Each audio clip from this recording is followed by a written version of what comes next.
বিধায়ক হিন্দু মুছলমান কি আছে? হিমন্ত বিশ্ব শৰ্মাও 126জন বিধায়কৰ এজন বিধায়ক। তাত ধৰ্মটো জন্মত আহে আৰু মৃত্যুত যাব। মোৰ লগত চৰ্চা কৰিব নালাগে, মই ইমান ডাঙৰ মানুহ নহয়। আপোনালোকক মই আশ্বস্ত কৰিব খুজিছোঁ যে আপোনালোকে বেয়া পোৱা কাম এটাও মই নকৰোঁ, খুব ভাল কাম কৰিম আৰু আপোনালোকে মোক লৈ এদিন গৌৰৱ অনুভৱ কৰিব। মইতো হিন্দুৱে হয়, মইতো চিডুল কাষ্ট কৈৱত্ৰ, মইতো ভূপেন হাজৰিকাৰ তেজ আছে মোৰ গাত, নহয় জানো? আৰু মোৰ মানুহজনী এতিয়া ব্ৰাহ্মীণ হয়। এতিয়া আমিতো কংগ্ৰেছতে আছোঁ। অসমৰ ৰাইজক এটাই অনুৰোধ কৰিছোঁ যে একেটা দলকে বাৰে বাৰে দি থকাটো বেয়া। তেতিয়া কি হয়, সৰু সৰু দলবিলাক বা গণতন্ত্ৰটো ৰক্ষাৰ ক্ষেত্ৰত অলপ বেয়া হয়। সত্ৰাধিকাৰী মোক ভোট দিলে, সত্ৰৰ ভিতৰত মই জিকিলোঁ। তেখেতে দুখ নকৰিব নেকি? কংগ্ৰেছে যে বোলে কি কয় হিন্দু থাকিব নোৱাৰে বোলে। সত্ৰাধিকাৰীজনৰ মনত দুখ নালাগিব? বিজেপিক মৰম কৰিছে, সেইটো হয়। অসমৰ ৰাইজে মৰম কৰিছে, 31ত আমাক মৰম কৰিব। এই মুহূৰ্তত আমাৰ সৈতে উপস্থিত আছে নাওবৈচা সমষ্টিৰ নৱনিৰ্বাচিত বিধায়ক ডক্টৰ জে.পি. দাস। প্ৰথমে আপোনাক শুভেচ্ছা জনাইছোঁ। ধন্যবাদ। ছাত্ৰ সংগঠনৰ পৰা বিধায়কলৈ কেনে অনুভৱ? নাই, গোটেইটো তুমি দেখিছাই আৰু তোমাৰ লগতো আজি 20 বছৰ 25 বছৰ পৰা চিনাকি। অনুভৱটো ভাল লাগিছে, বহুদিনৰ কষ্ট আজি পাইছোঁ। অলপতে সদায় হাৰি আছিলোঁ, দুবাৰ হাৰিলোঁ। ল'ৰাবিলাকে মোক আৰু ফেচবুকত উপলঙা কৰিবলৈ ল'লে আৰু দুবাৰ আহিলে। অলপত হাৰিছে, প্ৰথমবাৰ 4,000, দ্বিতীয়বাৰ 3,000, এইবাৰতো মানে চপ্পৰ ফাৰকৈ দিছে আৰু ৰাইজে, নাওবৈচাবাসী ৰাইজে আৰু লখিমপুৰবাসী ৰাইজে। তেখেতলোকক ধন্যবাদ আৰু কৃতজ্ঞতা জনাইছোঁ। ইয়াৰ পৰা সেৱা জনাইছোঁ যে আপোনালোকক মই আশ্বস্ত কৰিব খুজিছোঁ যে আপোনালোকে বেয়া পোৱা কাম এটাও মই নকৰোঁ, খুব ভাল কাম কৰিম আৰু আপোনালোকে মোক লৈ এদিন গৌৰৱ অনুভৱ কৰিব। ৰাজ্যজুৰি আপুনি চৰ্চাৰ বিষয় হৈ আছে আৰু কংগ্ৰেছৰ 19গৰাকী বিধায়কৰ ভিতৰত আপুনি একমাত্ৰ হিন্দু বিধায়ক। বিধায়ক হিন্দু মুছলমান কি আছে? হিন্দু আৰু মুছলমানৰ নামততো ইলেকশ্যন নহয়, মানে বিধায়ক নহয়। বিধায়কটো বিধায়কে আৰু আমাৰ 126জন বিধায়কৰ এজন মই বিধায়ক।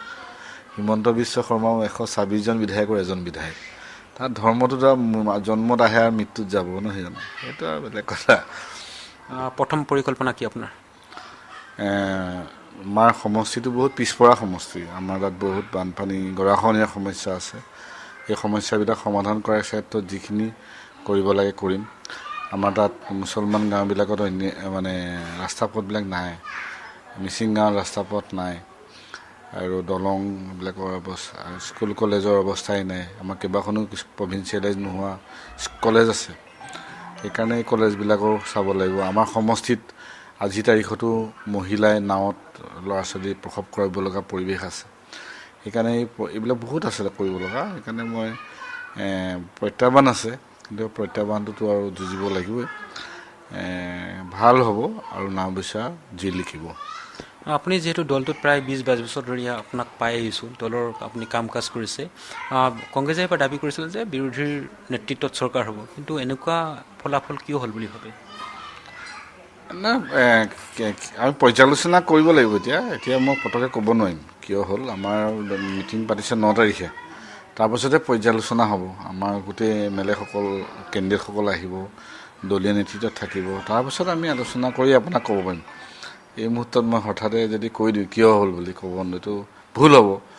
এইটোতো এনেই এজনৰ কথাটো নহয় আৰু মই মোৰ কথাটো ক'ব পাৰিম আৰু নাওবৈচাত কি হৈছে, ক'ত কি হৈছে। কিন্তু গোটেই সামগ্ৰিকভাৱে অসমত কি হৈছে সেইটো আমি সেইদিনা 9 তাৰিখৰ পাছতহে ওলাব।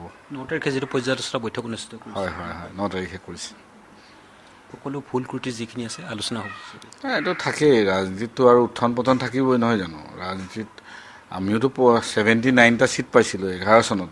বিজেপিয়ে 5জন বিধায়ক পাইছিলে আৰু 2014 চনত গৈ আকৌ সেই বিজেপিকে 9টাত MP টিকেট দিলে, MP দিলে অসমৰ ৰাইজে। আৰু 2016 চনত গৈ তেখেতলোকে চৰকাৰ গঠন কৰিলে। সেইকাৰণে ৰাজনীতিৰ উত্থান পতন হয়।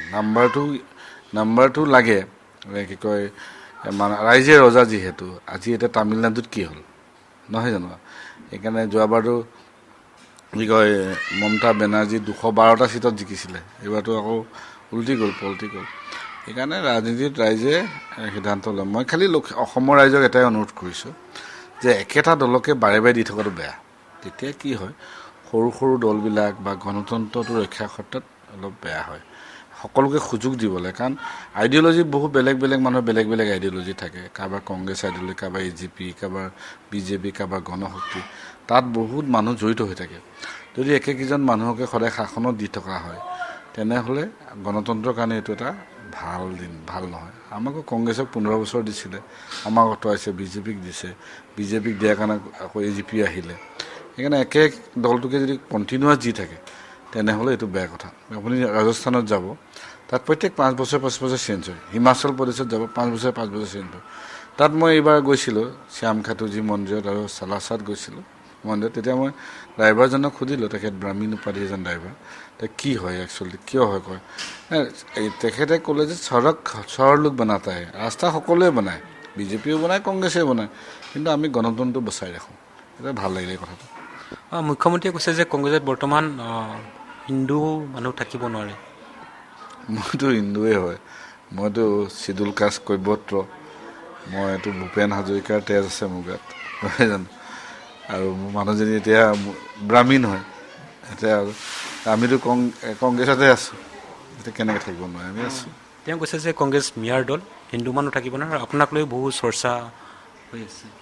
মোৰ লগত চৰ্চা কৰিব নালাগে, মই ইমান ডাঙৰ মানুহ নহয়।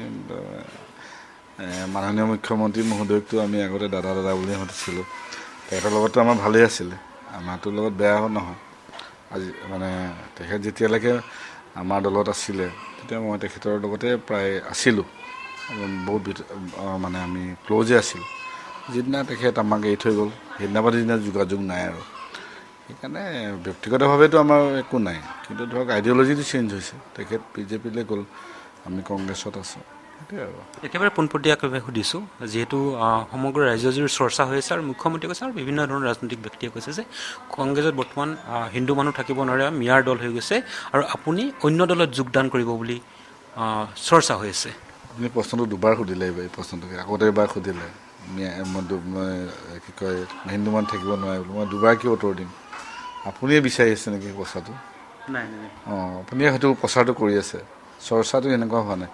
আপুনি এই কথাষাৰ ক'লে কিমান মানুহ আছে যিবিলাক মানুহে কংগ্ৰেছক ভোট দিছে, হিন্দু মানুহ, তেখেতলোকে দুখ কৰিব।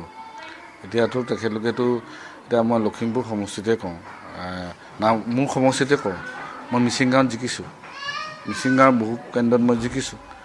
সত্ৰাধিকাৰীয়ে মোক ভোট দিছে, সত্ৰাধিকাৰীয়ে মোক ভোট দিলে, সত্ৰৰ ভিতৰত মই জিকিলোঁ। তেখেতলোকে দুখ নকৰিব নেকি কংগ্ৰেছে যে বোলে কি কয় হিন্দু থাকিব নোৱাৰে বোলে?